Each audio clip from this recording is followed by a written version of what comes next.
I'm going to do a little bit of behind the scenes here. We just did a series on the radios because I started my ham radio career, or whatever that's called, and needed to do some videos, and I wanted to start out my ham radio adventures at a cool location if possible, and I think I found a good one. This is the Titan II Missile Museum, and we're using their antenna. Now that I do have a call sign and I'm a licensed ham radio operator, I'm able to use this antenna, and right now it's actually hooked up to my ham radio, and I'm using it as a scanner, and I'm scanning some of the frequencies from Tucson, which is over in that direction, about 20 miles. And we're here at the museum, and thought I'd take a quick look around, show people what it's like when we do videos on a remote location like this. So I've got an Evo over here, which right now I happen to be tracking the International Space Station. The Titan Museum is going to close at 5 o'clock, and since I didn't have any luck using their giant disc cone antenna, I am going to try a different antenna, and I'm going to have to try it outside because they're going to close, and the space station won't go by until about 20 minutes after they're closed.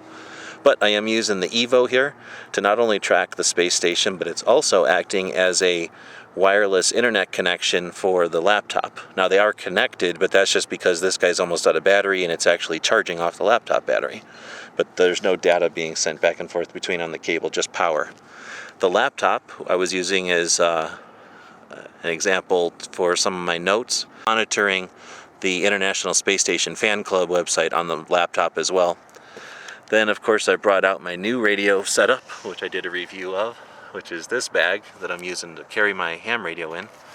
I've got my Paladin Go bag that I pretty much use as my everyday carry bag. And then we've got this Maxpedition pack, which this is probably going to be my last adventure with it. It's worked out pretty well for me, but it's time to move it along and let other guys try it out. So, although I've really had a lot of use with it, and I think it'll make a great radio bag, I think that it's going to have seen its last day, with me at least. That's kind of behind the scenes here. Just another side note, we aren't rich, and my truck is dead in the water right now.